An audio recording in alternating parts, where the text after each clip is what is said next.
Good evening. Commitment shows up in your life through action. You can tell people who are committed and those people who don't feel worthy. The people that are committed are busy doing it. The people that don't feel worthy are like a guy I talked to last night who told me, hey, I sure like to do what you're doing. However, I just don't want the responsibility.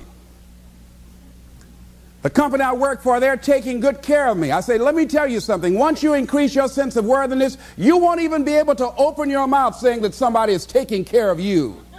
You want to take care of yourself. But see, because he doesn't feel worthy, he's intelligent, 17 years from a major corporation, they've spent thousands of dollars training him. He knows he has the book knowledge, but his attitude is, his vision of himself, his sense of deservingness says, you can't have that. So he will fabricate all kinds of excuses on why he can't have it. Robert Anthony said something. Robert Anthony said that you can only have two things in life, reasons or results. Notice, reasons don't count. I like that. Folks will always point out reasons on why they're not living their dream, on why they're not manifesting their greatness. They will always be able to point those things out, but none of those things count. The only thing that counts are results, and results don't lie, ladies and gentlemen. They tell it all. Judge a tree by the fruit that it bears, not the ones that it might talk about, not the ones that it might wish for or think about or affirm about, but the fruit that it actually bears.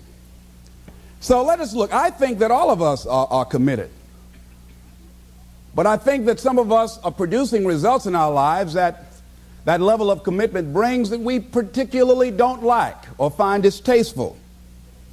I don't think that as a participant in life, you cannot be committed. You're either committed to mediocrity or you're committed to greatness. You're either committed to being productive or you're committed to being non-productive. You're committed to being happy or you're committed to being unhappy. See, whatever you're doing, however you spend your time, that tells you who you are. So think about what it is you like to create in your life experience.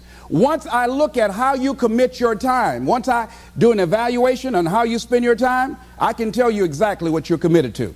People that say they have dreams or want to open a business or want to do something differently than what they're now doing, they don't like their jobs, they're unhappy, they're unfulfilled. People who say they want to improve their income level, look at how they spend their time. How they spend their time, the commitment of their time, how they use that will really tell the truth. People who said, I'd like to do better, but you don't find them in vocational or technical schools upgrading their skills and their knowledge, how they spend their time, that will tell you what's going on. People who say they want to normalize their weight, they want to be healthy, but every time you see them, they're eating, that will tell you that they're committed to being obese for the rest of their lives. People tell you they want to stop smoking and they're lighting up at that time. Folk that say, I want to stop drinking, and every time you're in their face, they're reeking with alcohol, that will tell you what's going on. Don't have to listen to what they say, just watch what they do. Commitment shows up in your life in what you do. On the other hand, you can make the commitment to your life that you don't like the results that you have and that you're going to do something about it. See, that power is available to all of us. People who look at life and decide, I want something different for myself. Carol Hatfield. Carol, who lives in Detroit, single mother, decided that she wanted to go into her own business, did not have enough money to do it. She wanted to have a health food store. She sold her car and used the money to start in a little storefront, a little hole in the wall. She rode to work on a bicycle. And then when she got enough money, she bought a motor scooter and did that for a long time. She's now a very successful person. She now has 3 health food stores. She said it was hard, it's a struggle, Les. She said, but I did it. She said, I made the commitment to do it, and I did it. Why is it that people are frightened by commitment? Because when you say the word commitment, that intimidates a lot of people. Why? Because it means you have to deliver. See, most people, you ask them, hey, look here, I'd like for you to do this. And they'll say, I'll try. I'll try means that is my escape clause. When I don't come through, it's really a polite no. I don't have the courage to tell you no, so I'll tell you I'll try. Hey, look here, I need you to come to this meeting. I'll try. I say, what do you mean? You're going to lean toward the meeting? Try and sit down. You either do or you don't. Try and take this pencil out of my hand. You either do or you don't. There's no such thing as try. So most people like to use that language. They don't want to commit themselves because commitment means, among many things, no excuse is acceptable. That's what it means. No excuse. That if you decided that you're going to do this, if it becomes hard, then do it hard. If it's difficult, so what? If it's inconvenient, so what? See, a lot of people made a commitment to come here tonight, but they looked outside and said, it's raining. The temperature dropped. It's cold outside. And they decide to give up on their commitment. And that's how people do about their dreams. They don't honor their commitment to themselves. Let me tell you what happens when you don't keep your commitment. Number one, it begins to deplete your self-esteem and it erodes your self-image. It weakens your faith in yourself. You don't feel good when you don't keep your commitments. The other thing is that you begin to develop weak relationships with people. People begin to realize they can't depend upon you. They can't rely on you because you won't keep your word. You've established that kind of reputation. Just think, what would your life be like if you decided to keep your commitments? What will all of our lives be like if we decided to keep our commitments? That we decided to do the things that we said that we were going to do. That we wouldn't even speak it unless we were going to do it. If we decided just for a week, just see what your life can be like. Just let's do it for a commitment to make it a 7-day commitment that I won't say I will do anything unless I'm going to do it. And find out what your life will be like. Let me tell you what, if you follow it through, if you keep your commitment to the commitment, at the end of the 7 days, you'll feel strong and powerful. Because by honoring your commitment, each time that you do, that empowers you. Whatever discipline that is required. Whatever it is that you must do. So I'm suggesting, number one, commit yourself to live in the present.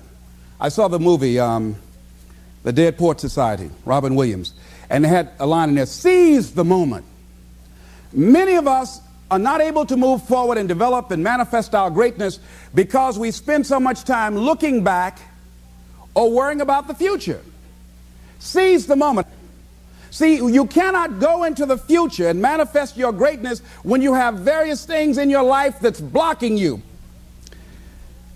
Let's look at how we can begin to keep our commitments. Remembering what Dr. Robert Anthony said about results. When you keep your commitments, you're able to produce some different kinds of results in your life. So how can we keep our commitments? And do we keep all commitments? No, we don't. You will not be at 100%. However, you will have a greater percentage rate of maintaining your commitments to yourself, whatever those things might be. If it's going into business, if it's changing a habit that you know that works against you, if it's overcoming self-destructive behavior, if it's retraining your thinking, if it's reinventing yourself, if it's trying to begin to design your relationship differently, all of us have the possibility, by focusing and really harnessing our attention and concentrating on it, we really have available to us the power to honor our commitments in those particular areas. So number one, make it priority. See, no one would go get on an airplane if you thought your chances of getting there to your destination were as good as your luggage. Am I correct? See, and I say the reason that you will reach your destination more times than your luggage will is because the airline, and I'm glad that they do, has made it a priority to move the human beings from one point to the other safely. Not send you off to Boston or someplace with your luggage. So I'm not really upset when my luggage doesn't show up. I'm glad they delivered me. because they've made me a priority. See, they have made delivering you to your destination important. So if you want to honor your commitment, whatever you decide that you're going to do, make sure you make it important. Make sure it is priority. Keep it before you. The other thing is, whatever that you want to do, whatever you want to begin to create and beginning to manifest your greatness and strengthening your level of commitment, and it's really exercising your will, find something that you want to do on your goal, one action step, but make sure it stretches you, that it challenges you, but it's doable, that you can do it. This year I decided that I was going to exercise. So I started out doing just 10 setups and 10 push-ups. I know I can do that and not get upset about it. I can do that without thinking. So I started out small. Now I'm up to 50, but if I try to do 50 starting out, I wouldn't still be doing it.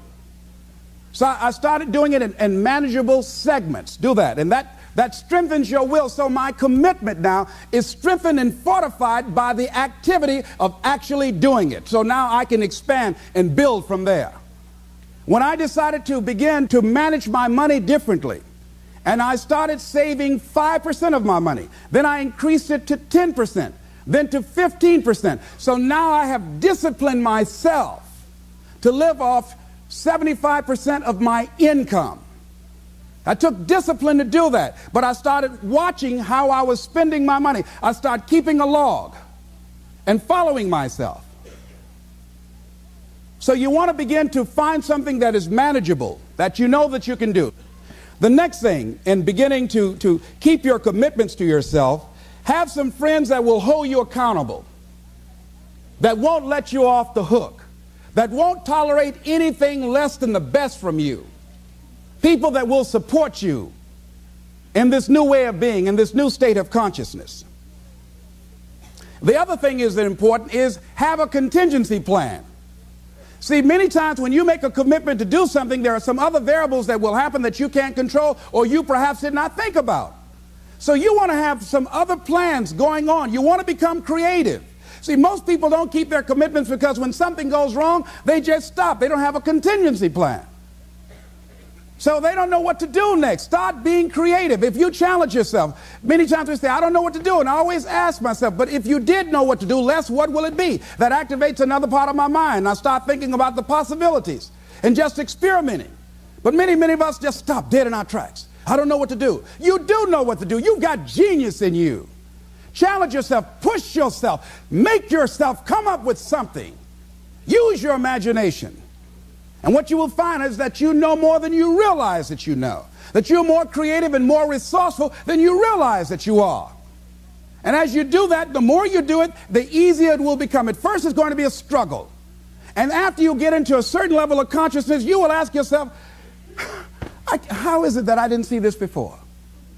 At the level that I'm managing my business now, they say consciousness is what we are. I literally look at myself and say, how is it that I didn't do this before? Why is it that I couldn't see this before? And the reason that I didn't see it before, because I didn't challenge myself. I didn't put myself out here. See, the reason that most of us go through life never discovering our true greatness, literally walking, breathing corpses, the uncommitted life isn't worth living. Why? Because it doesn't produce anything. See, you only make things happen. Your life only counts. You only make a difference when you are committed. When you make a commitment with your life. That's the people that make a commitment with their lives. The people that make a commitment to their customers. The people that make a commitment to their families, to their relationships, are the people that make the greatest impact in life. What is commitment? Commitment is the salesman who says, look here, I'm going to make $1,000 today and I'm not going home. You can turn the lights out. The janitors could be here running the vacuum cleaner. I'm not leaving here till I do it. I used to be a door-to-door salesman. I had X number of TVs. I had a minimum amount that I knew I had to sell every day in order to provide for my mother, who was ill at the time, who had lost her job at the M&M cafeteria because of arthritis.